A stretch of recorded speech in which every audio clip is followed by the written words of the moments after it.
Bom dia, senhoras e senhores, sejam muito, mas muito bem-vindos de volta aqui ao canal e a mais um Boletim INSS. Hoje, dia 17 de agosto, se prepara porque nessa quinta-feira eu trago para vocês 14º salário, mais pagamentos liberados. E temos surpresas e eu vou anunciar aqui nesse boletim de hoje. Eu sei que vocês vão gostar, vocês vão comemorar junto comigo. Então fica até o finalzinho desse vídeo porque tem muita novidade, tem muita informação boa chegando, informação importante e eu sei que vocês irão gostar. Então se prepara aí, você é aposentado e pensionista do INSS, para mais um boletim informativo aqui no nosso canal. O Alô INSS traz hoje 5 notícias de utilidade pública para vocês, 5 notícias de interesse dos aposentados e pensionistas e você não vai querer perder. Então é só clicar aí no botão de se inscrever para poder se manter inscrito, para poder se manter atualizado. Vai deixando o joinha aí, porque o seu like fortalece a nossa luta, ajuda esse vídeo a chegar a outras pessoas e compartilha o máximo possível que você puder para nos ajudar a levar a informação a quem precisa. Então vamos lá para as 5 notícias a partir de agora.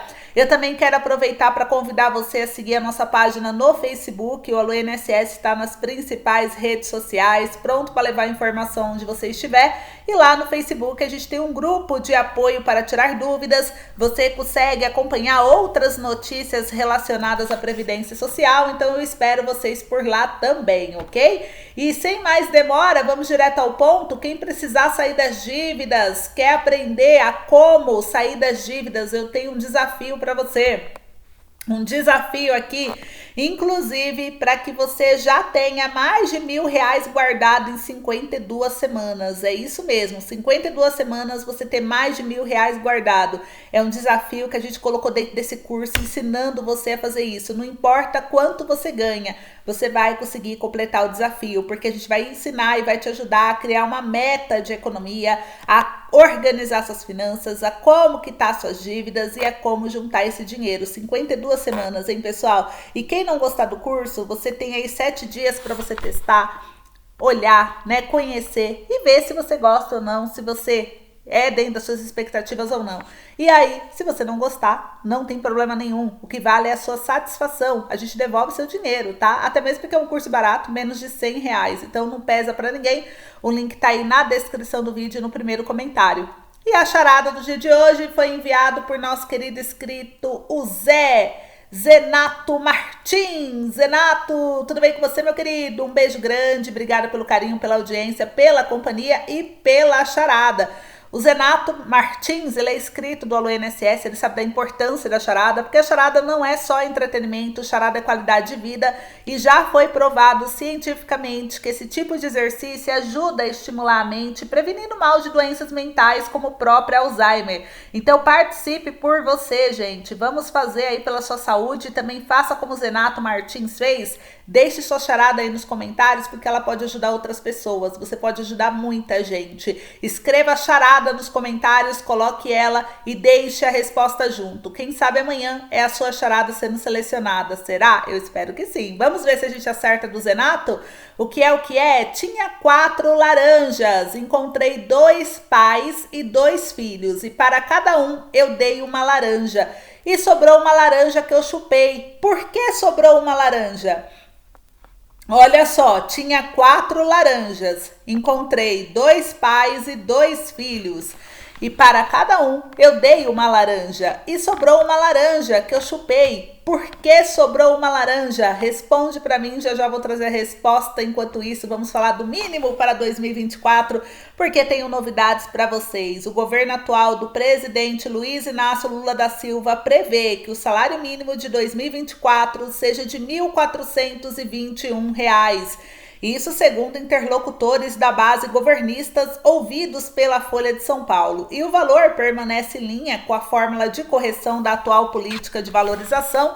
Nela está incluso o reajuste pela inflação do ano anterior, somada à variação do PIB, que é o Produto Interno Bruto de 2 anos atrás, de 2,9% registrado em 2022. No entanto, a inflação ela pode mudar, né? Porque até dezembro tem chão e ela pode determinar o valor final. A previsão do governo, por enquanto, com base na média que ele espera que chegue a inflação até dezembro, né? Mais esse PIB de 2 anos atrás, é que o INPC, que é o Índice Nacional de Preços ao Consumidor, que verifica tendências de inflação em 2023, tem uma alta de 4,48%. Vale lembrar que hoje o piso é de R$ 1.320 desde o dia 1º de maio de 2023.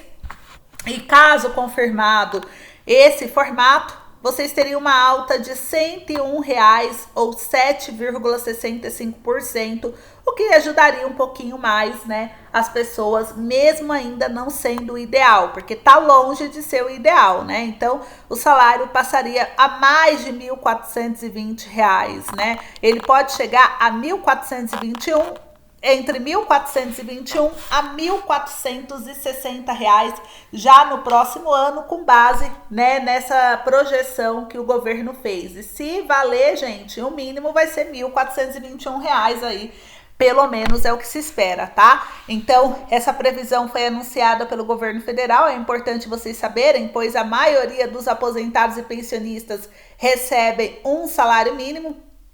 E isso é importante para vocês conhecerem, né? Então a gente está aqui sempre atento às novidades, às informações. Inclusive o governo, ele vai votar a medida provisória do salário mínimo, então já vão se preparando aí. Vai ter muitas novidades já nesses próximos dias. Inclusive a oposição se mobiliza para retirar mudanças feitas na medida provisória do reajuste do salário mínimo.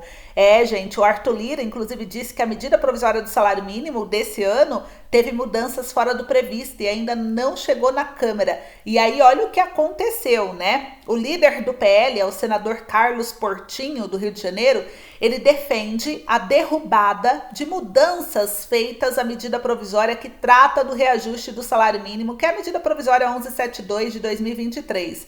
Ele cita a taxação de investimentos no exterior, as chamadas offshores, para bancar a isenção do imposto de renda para quem recebe até 2 salários mínimos, que seria 2.640 esse ano. Após encontro com o presidente do Senado, Rodrigo Pacheco, o ministro da Fazenda, Fernando Haddad, ele ressaltou que a tributação das offshores é uma compensação para a atualização da tabela do imposto de renda que vai beneficiar 13 milhões de trabalhadores. A medida provisória ainda será votada pelos plenários tanto da Câmara quanto do Senado Federal. O ministro da Fazenda, ele defende a aprovação da medida provisória do salário mínimo que incluiu a taxação de aplicação financeira no exterior. O líder da oposição antecipou o voto contrário, alegando que uma medida provisória já editada não pode incluir outros temas, com a colaboração de Rodrigo Rezende, que é o repórter, e repórter Érica Christian. E o ministro da Fazenda, Fernando Haddad, ele se reuniu com o presidente do Congresso Nacional, Rodrigo Pacheco, para agradecê-lo pelo envio da medida provisória do salário mínimo para a Câmara dos Deputados. Aprovada pela comissão mista, composta por senadores e deputados, a medida provisória foi alterada para incluir a medida provisória da correção da tabela do imposto de renda, que corria o risco de perder a validade. Além de definir o reajuste real do salário mínimo, a proposta também livra do pagamento do imposto de renda quem recebe até 2.640 esse ano. Mas, para garantir esse benefício, a equipe econômica decidiu taxar as aplicações financeiras feitas no exterior, que são as chamadas offshores. A decisão do governo de unificar as medidas provisórias enfrenta uma grande resistência no Congresso. O líder do PL, o senador Carlos Portinho, do Rio de Janeiro, antecipou uma mobilização lá na Câmara dos Deputados para impedir a aprovação dessa medida provisória do salário mínimo com tributação das offshores. O relator, ele pega a tributação de offshores que ia caducar porque não tinha nem sido instalada a comissão, e joga para dentro de uma medida provisória, que é a medida provisória do salário mínimo. Então, a medida provisória que estava tratando do salário mínimo que nos une foi enxertada, e não é nem com um jabuti, acho que com uma capivara, porque é todo o texto da medida provisória 1171 alterado. Eu já adianto que esse Senado não pode, mais uma vez, aceitar um jabuti numa medida provisória como essa. E o ministro da Fazenda, no entanto, citou a exigência da Lei de Responsabilidade Fiscal quanto à indicação de fontes, quando da perda de arrecadação com isenções fiscais, no caso, a revisão da tabela do imposto de renda. Ressaltou que o Brasil copiou as legislações internacionais de taxação de investimento no exterior e, ao afirmar que a decisão final será do Congresso Nacional, Fernando Haddad ponderou que a medida provisória foi editada para beneficiar 13 milhões de trabalhadores. Mas, justiça tributária, você ganha um salário, eu ganho um salário e nós pagamos imposto de renda. Uma pessoa que tem uma pequena fortuna no exterior tem rendimento desse fundo, não paga. Ser isento do imposto de renda não parece razoável. Agora, se houvesse qualquer desproporção, falta de razoabilidade, falta de seriedade, nós pegamos toda a legislação internacional e estamos com uma legislação comparada com as melhores do mundo. Então, já aprovado pela comissão mista, a medida provisória do salário mínimo, com a correção da tabela do imposto de renda e a taxação das offshores, né? Precisa ser votada pelos plenários da Câmara dos Deputados e depois pelo Senado, e tudo tem que ocorrer até o dia 28 de agosto. Estamos com o prazo apertado, o governo está enfrentando essa resistência e a gente vai acompanhar tudo de perto para trazer para vocês, tá? Então, eles estão criticando, né? O Congresso diz que o governo turbinou a medida provisória do salário mínimo e eles não vão aceitar. Vamos ver aí, né, o que vai acontecer. Enquanto isso, eu vou trazer aqui uma outra informação que também está rolando no Congresso, que é a revoga da reforma. Ou seja, a FENAJUF, Federação Nacional dos Trabalhadores do Judiciário Federal e Ministério Público da União, defendem a revogação da reforma da Previdência em lançamento da frente parlamentar. Para quem não sabe, foi lançado uma nova frente parlamentar para a defesa da Previdência Pública. O evento lotou o auditório Nereu Ramos e contou com a presença do ministro Carlos Lupe, que é o ministro da Previdência, e também autoridades diversas. Em mais uma atividade da semana intensa de atuação e mobilização em Brasília, a federação esteve no relançamento da Frente Parlamentar em Defesa da Previdência Social Pública. A atividade aconteceu durante todo o dia no auditório Nereu Ramos da Câmara dos Deputados e a Frente Parlamentar ela tem o objetivo de ampliar o debate acerca da Previdência Social Pública e sobre as estratégias para o seu fortalecimento. Com a agenda bastante extensa, participaram do evento as coordenadoras Sandra Dias, Paula Meniconi e Jusileide Rondon e os coordenadores Fabiano dos Santos, Manuel Gerson, Fabrício Lorgércio e Fábio Saboia. Representando a federação, o coordenador Fabrício Lorgércio, ele ressaltou a importância da retomada da frente. Em sua fala, o dirigente reforçou que o Brasil precisa de mais serviços públicos, de mais saúde, de mais educação, de mais justiça e mais previdência pública fortalecida. E o dirigente reforçou ainda a defesa da FENAJUF pela revogação da reforma da Previdência e pela aprovação das PECs 555 e a 133. O evento ele teve participação do ministro de Estado da Previdência, né, o Carlos Lupe, e também do senador Paulo Paim, gente. Então, ele conduziu a mesa, inclusive, a deputada federal e decana Lídice da Mata, do PSD da Bahia, e o também deputado, né, compuseram a mesa de abertura. Mas será que a revogação seria boa ou não, hein? O que vocês acham? E essa PEC que eles estão defendendo, ela foi foco aí de reunião realizada nesses últimos dias, deu na imprensa sobre a PEC 555, né, que ele citou, contra a contribuição previdenciária de servidores. Então, assim, tem muita coisa acontecendo, gente, muita coisa rolando. É importante vocês ficarem atentos, porque muita coisa vai acontecer, né, e a gente tá aqui junto com vocês, agora com essa frente parlamentar, mais coisas vão acontecer, e aí a gente vai orientando e ajudando vocês a ficarem por dentro. Agora, pessoal, a gente vai trazer aqui outras informações, né? Eu vou falar que é a nossa charge do dia, nosso momento de reflexão, de interação, que é sobre a fervura global, gente. Olha só, né? A fervura global, ela traz uma reflexão importante pra gente. Olha só o Sol, né, abraçando o planeta. Ele fala, deixa eu dar um abraço caloroso em você. Gente, a charge ela mostra que até mesmo os meses mais frios esse ano não foram tão frios assim, porque o aquecimento global está de fato acontecendo. Isso aí é uma matéria, né? Inclusive, eu não sei se vocês viram que a fervura global ela causou incêndios no Havaí deixaram 93 mortos. Foi o pior desastre do tipo nos Estados Unidos em um século e autoridades ainda investigam as causas da tragédia, mas o que se sabe é que o tempo excepcionalmente seco e fortes ventos ajudaram a alimentar as chamas. Em julho, um chefe da ONU alertou que a Terra está na era da fervura global e pediu ações urgentes. O número de vítimas fatais dos incêndios no Havaí, os mais letais em mais de um século nos Estados Unidos, chegou a 93 pessoas nesse domingo do dia 13, pessoal, de agosto. A cifra, porém, ainda pode aumentar de acordo com as autoridades locais. O desastre ocorre depois da América do Norte ter sofrido vários fenômenos climáticos extremos nos últimos meses, desde incêndios florestais, recordes no Canadá, até uma onda de calor que atingiu o sudoeste nos Estados Unidos. E a Europa e algumas partes da Ásia também sofreram com ondas de calor.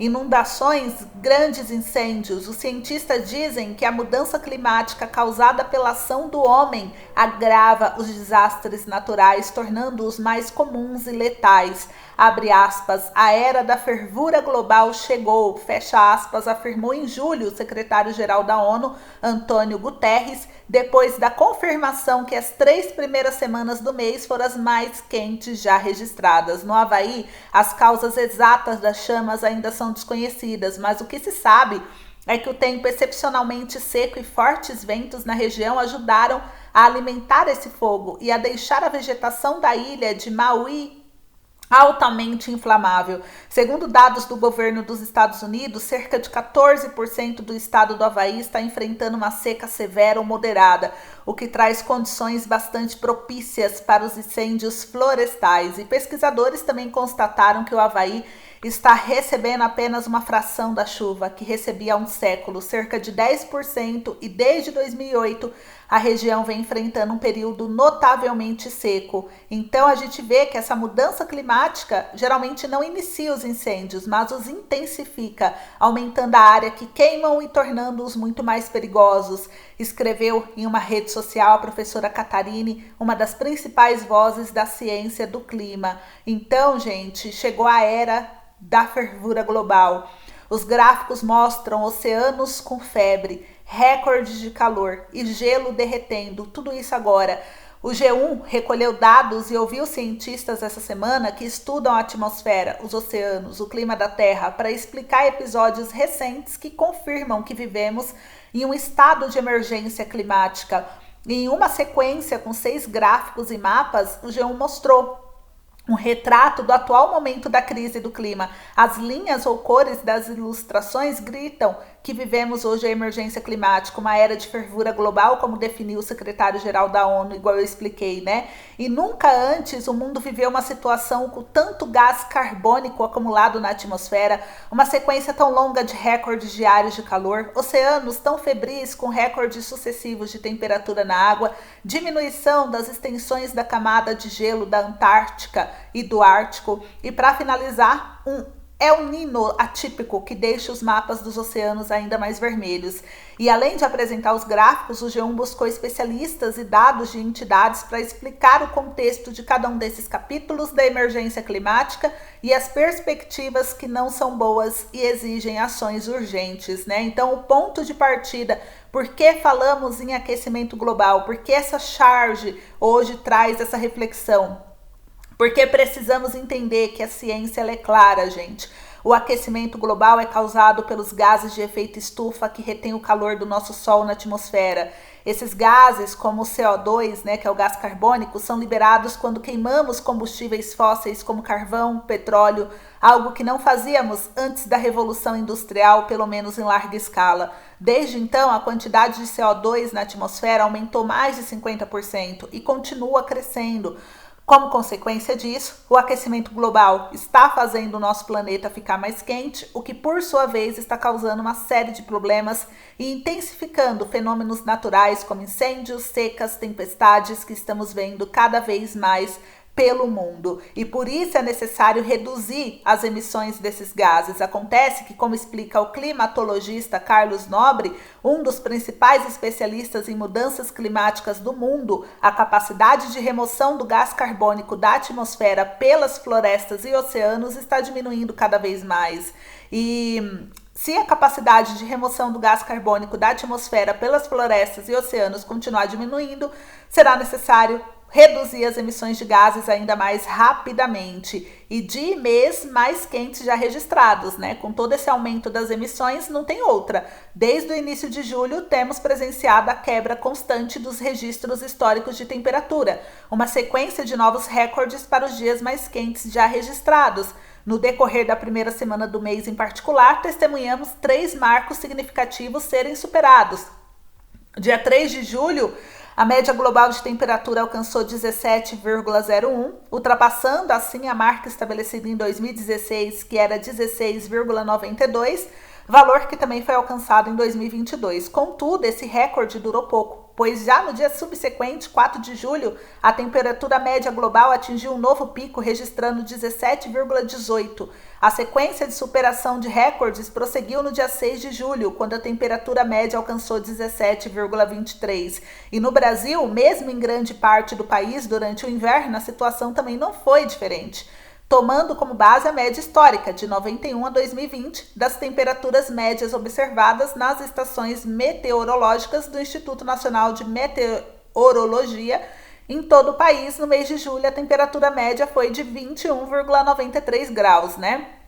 Então, pessoal, é importante, né? É um tema necessário. Estamos falando do nosso planeta e por isso fica a reflexão, né? Em resumo, sem o ar frio, o ar esquenta e seca, o que contribui para o aumento das temperaturas. Já Nobre acrescente 2 fatores nessa equação: o aquecimento global e a mudança do uso da terra.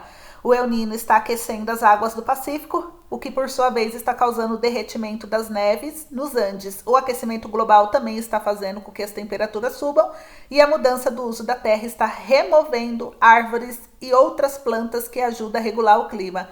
É uma surpresa ainda em busca de boas explicações. Então vamos refletir juntos e ver como a gente pode mudar todo esse cenário, tá bom? Agora eu vou trazer aqui para vocês, gente, mais uma informação que é sobre os pagamentos do mês, tá?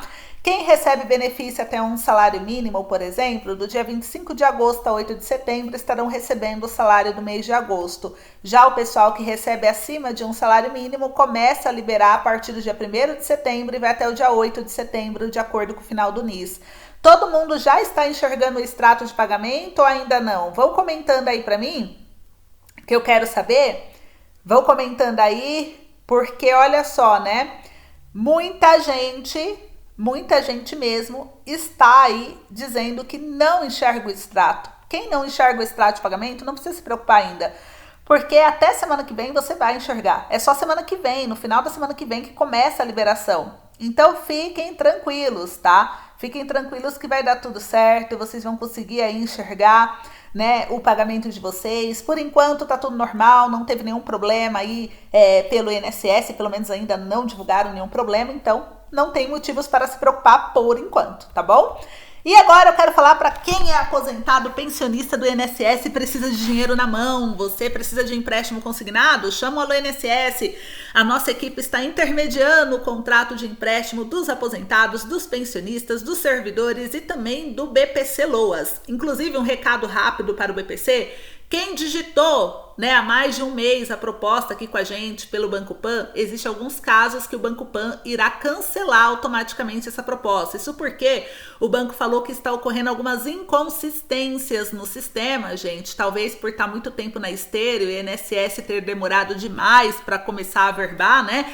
E isso faz o sistema cancelar automaticamente algumas propostas que estão há muito tempo sem nenhum movimento. E por isso é normal acontecer. Caso aconteça com a sua, a nossa equipe irá te notificar. Então é importante você assinar o link que a equipe vai enviar, se caso a sua proposta precisar assinar novamente, para que consiga dar prosseguir, né, com o andamento na sua proposta.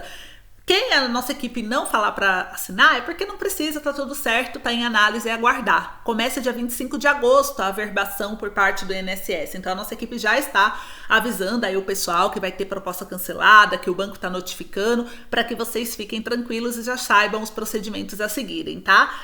O aposentado pensionista já não tem isso, porque o aposentado já averba no mesmo dia, já cai o dinheiro no mesmo dia, no máximo 24 horas seguinte. Então, aposentado pensionista e servidor já é bem mais tranquilo. Quer digitar a proposta, chama a nossa equipe, a gente digita para você, acompanha. Geralmente o dinheiro cai no mesmo dia ou no máximo 24 horas úteis, tudo bem? O número do WhatsApp que a gente fala com vocês, o DDD 91, número 988770143. Aí você pode falar com a gente e a gente vai te ajudar. Não atendemos ligação, não ligamos para ninguém. Tudo é registrado pelo WhatsApp. Então mande mensagem e você será atendido. Como nós somos um dos maiores canais de INSS do Brasil, é muita gente chamando o tempo inteiro, por isso o atendimento pode demorar um pouquinho, mas todo mundo será atendido, combinado? E agora eu quero falar a respeito do 14º salário e também do Bolsa Família. Gente, Bolsa Família, o governo Lula já cortou mais de 800 mil famílias unipessoais do programa, além da suspensão de benefício de quem se cadastrou irregularmente, como se morasse sozinho. O governo iniciou uma integração com o CNIS, que traz dados sobre vínculos empregatícios e previdenciários. Desde o início do ano, quando o antigo Auxílio Brasil deu lugar ao novo Bolsa Família, o governo federal já bloqueou os benefícios de 820 mil famílias unipessoais. A limpa no programa atingiu beneficiários que irregularmente declaravam viver sozinhos, mas que na verdade moravam com sua família e estavam tirando vantagens do dinheiro público. Em nota, o Ministério do Desenvolvimento Social informou que em julho, novos procedimentos de averiguação cadastral entraram em vigor e que novos cortes de famílias unipessoais são esperados para a folha de pagamento de agosto, que começa a ser pago para quem é do Bolsa Família dia 18 de agosto. Essas alterações terão repercussão na folha de pagamento e vão até dezembro, inclusive, porque o governo espera tirar quase 5 milhões de famílias do cadastro único que estão irregular. Então vamos ficar atentos ao cadastro, porque não é só no Bolsa Família. O governo viu que tem muita irregularidade no benefício de prestação continuada, que é o BPC-Loas, né? Tem muita gente com o cadastro desmembrado no CAD único para receber benefício 2 vezes. Então o governo ele está pegando tudo isso e está fazendo uma limpa. Então espera que até dezembro aproximadamente 5 milhões de famílias saiam. Já do começo do ano até agora foram mais de 1,5 milhão já saiu. Então tem mais aí uns 3,5 milhões de pessoas para sair. Então vamos ficar de olho, tá? E o 14º salário, enquanto isso, o governo ele tá com foco total no Bolsa Família. A gente viu que o governo tá, inclusive, com uma equipe de trabalho que vai reestruturar o Renda Básica Universal, que começa com Bolsa Família. Até o mês de outubro, essa equipe de trabalho vai apresentar algumas ideias de políticas públicas para ser debatido e apresentado ao Congresso. E enquanto isso, o 14º salário, ele continua ali, né, no meio, também sendo cobrado. O governo, ele tá sendo cobrado pelo 14º. O Pompeu de Matos tá cobrando, o deputado Vicentinho tá cobrando, o deputado Ricardo Silva tá cobrando, né? O deputado Kleber tá cobrando. Vários deputados que fazem parte, inclusive agora da Frente Parlamentar Mista, estão defendendo a volta, né, desse tema tão importante ao povo brasileiro, que é o 14º salário. E a aprovação do 14º salário precisa de uma comissão mista especial para ter andamento pela Câmara dos Deputados. Só que o presidente da República, se o Lula quiser, ele assina uma medida provisória, ele paga o 14º e depois o Congresso que se vire para votar a medida provisória. É simples, gente. É igual o Bolsa Família. O Bolsa Família não foi aprovado primeiro. O Bolsa Família, o governo editou a medida provisória para pagar o Bolsa Família R$600, para pagar esses adicionais, tudo que o governo incluiu, e depois eles votaram no Congresso, tá? Então o governo, se ele quiser, ele assina a medida provisória do 14º, paga, e depois eles que se virem para achar aí da onde vai tirar o dinheiro. Porque da onde vai tirar o dinheiro já sabe, né? Já tem aí tudo bem explicadinho. Então não vai quebrar o Brasil, isso vai ajudar o Brasil. Então a gente luta pelo 14º e eu tô na esperança de conseguir ainda esse ano junto com vocês. E agora, encerrando o vídeo com 79 mil. Olha só, gente, será que todos os aposentados sabem? Mas muita gente vai receber agora nesse mês de agosto valores extras de até 79 mil reais em atrasados. Por quê? São as RPVs, as requisições de pequeno valor.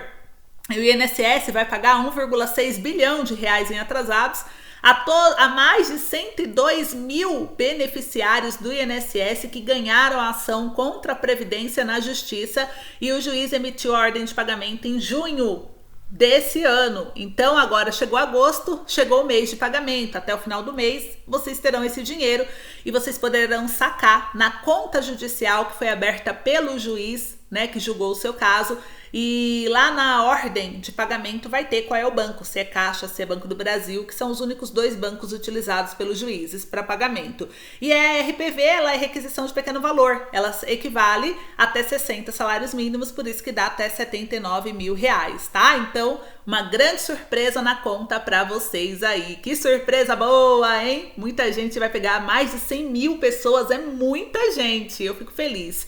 E a resposta da charada do dia, o que é? Tinha 4 laranjas, encontrei 2 pais e 2 filhos, e para cada um eu dei uma laranja. E sobrou uma laranja que eu chupei. Por que sobrou uma laranja? Resposta: porque eu encontrei o avô, um pai e um filho. E o avô é pai e filho ao mesmo tempo, por isso 2 pais. Então, essa foi a resposta do Zenato Martins. Comenta aí se você acertou, se você errou, porque eu encontrei o avô. Era o avô, o pai e um filho. O avô, ele é pai e filho ao mesmo tempo, por isso 2 pais. Olha só, pegou a gente direitinho, hein? Vocês acertaram, vocês erraram, vão comentando aí. Esse foi o vídeo de hoje. À tarde tem live, eu espero vocês. Então se inscreva no canal, deixa o seu like, compartilha o vídeo. Um beijo grande e até logo.